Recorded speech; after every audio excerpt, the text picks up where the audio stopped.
what is happening with SPY stock today, but more importantly, what's going to happen with SPY stock this week. Three big events. First, we've got a bunch of earnings release coming up this week. I think Thursday is going to be a really big day. Make sure to tune in on what's going on with the market then. But that's not the big event. We've got the Federal Reserve Chairman Jerome Powell testifying before both chambers of the Congress. 2-day event that could potentially move the market somewhat. Inflation numbers not moving down to the 2% rate that the Federal Reserve is looking for, and that could be a problem. We may hear some kind of comment out of Fed Chairman Powell regarding that. I really think he's going to sort of echo what he said in his 60 Minutes interview previously. And I think they typically, these events, testimony in front of the Congress, they don't necessarily change policy too much. But I do believe he's going to reiterate what they're focused on, inflation, getting it to 2%. I don't know that he'll necessarily say anything that's regarding, yeah, we're just not getting there, so we're probably going to raise interest rates, or anything regarding that. But the real big event will be Friday. Non-farm payrolls. I got a bunch of payroll data I want to show you. Also, charts on employment themselves. This economy is still robust, and because of that, inflation is not getting there. However, there are some other caveats. China slowing down tremendously, and that's really affecting a small segment of what could affect inflation, broadly speaking. There are other things going on. Of course, bank stocks, regional bank stocks, probably going to start making the news again. And I'm probably going to do a video, say Wednesday, on regional bank stocks because we're starting to see some of these regional banks having issues. And that could affect regional bank stocks. Likely, we'll see moves lower there. Friday's number is going to be huge. Let's jump in and I'll show you a couple charts I'm looking at, kind of predict what we could see. I expect Friday's number to be robust. I expect bond yields to shoot up, and I expect the stock market to sell off. Let's jump in. Here's a look at the S&P 500. I think this is a 4-hour bar chart, and as you can see, we're just at record numbers. We did get information last week, and I've got charts on that. Personal incomes, personal expenditures, and of course, the core PCE inflation deflator. That index the core rate moved up 0.4%.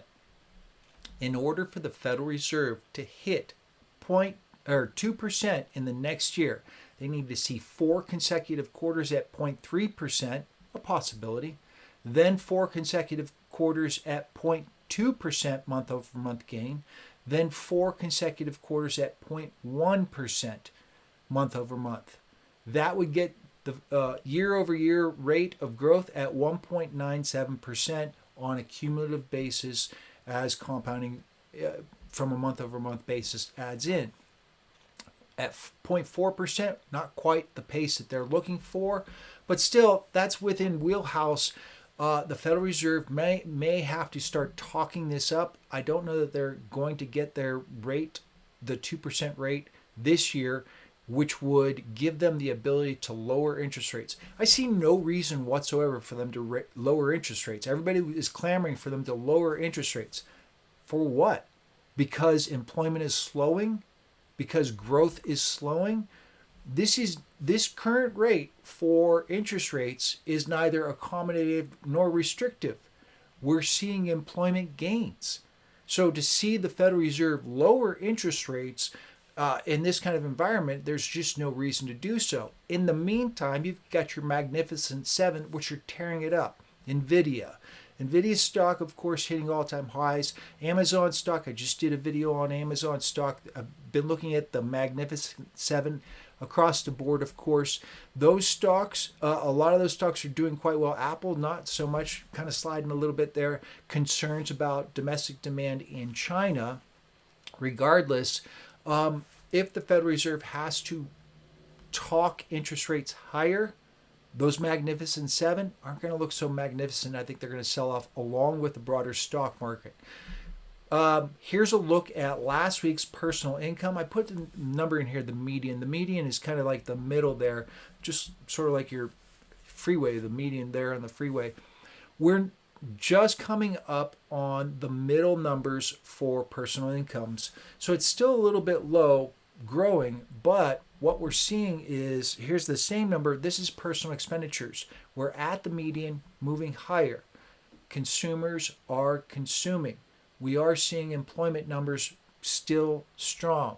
Any kind of losses in employment that we saw because of the big move in interest rates, that's already over with. Here's a look at core PCE inflation deflator, fallen just below, I think it's like 3.81% is the actual number, but it was a 0.4% increase month over month, a little high. The Federal Reserve wants to see 2% as the target rate year over year.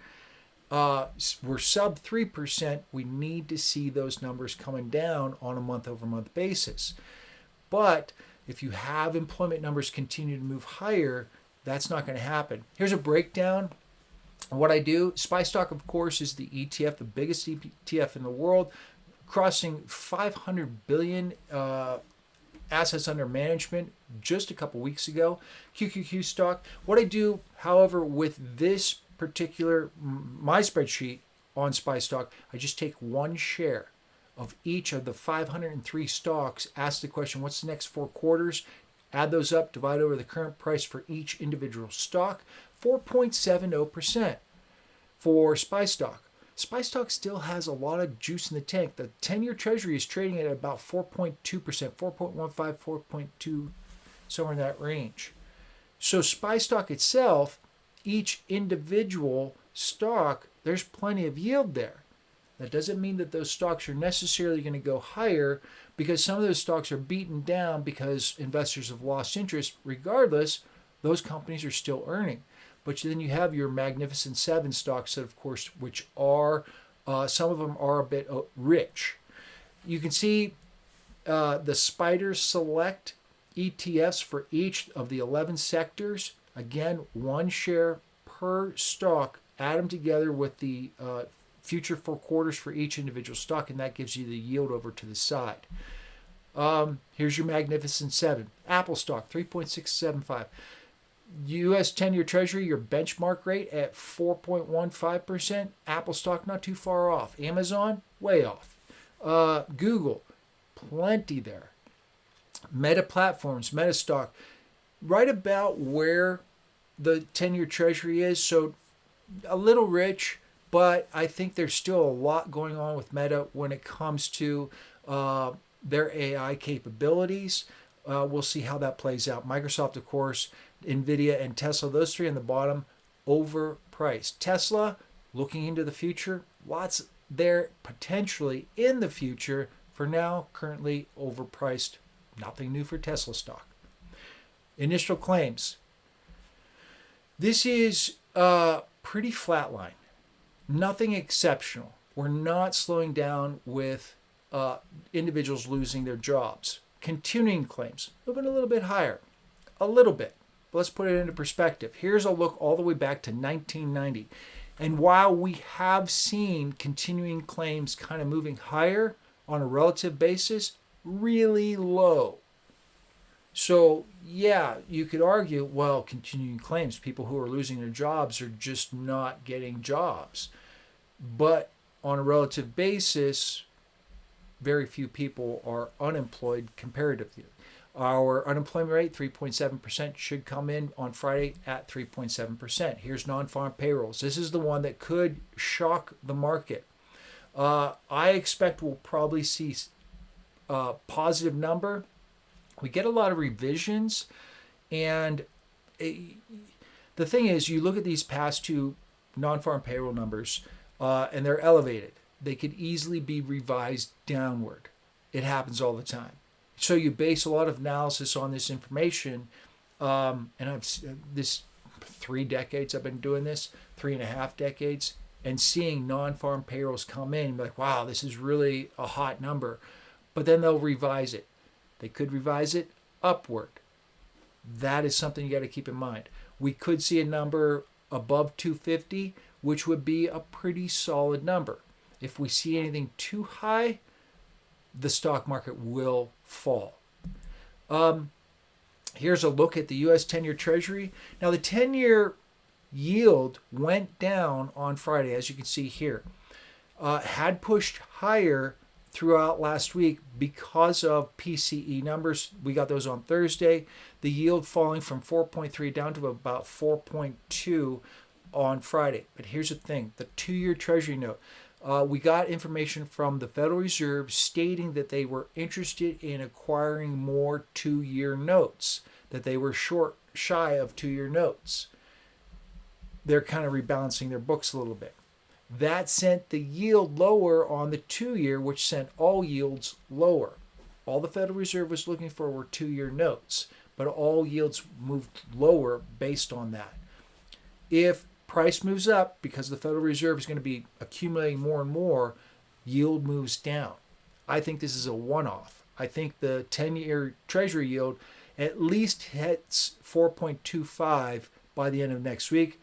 Can we eclipse and go above 4.35? If we do, on a strong non-farm payrolls number at the end of the week on Friday, if we do eclipse 4.35, the stock market cannot hold. Plain and simple. What I do when I'm doing my analysis, I break everything down. First and foremost, what's the economy doing? The economy is robust. Consumers are consuming. We see incomes moving higher. As incomes move higher, of course, consumption follows suit.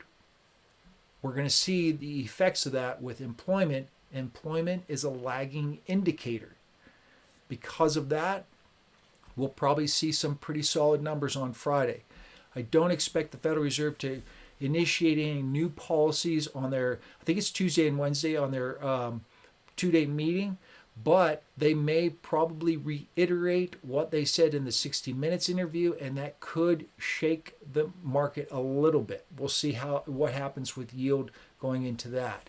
But I believe yield moves back up higher, that the Federal Reserve is going to at least have to start talking interest rates higher. Make sure to hit that like and follow button. I break down SPY stock and other stocks like this, the broader economy. And as well, I do value investing stock analysis. Make sure to hit that like and follow button. See you in the next video.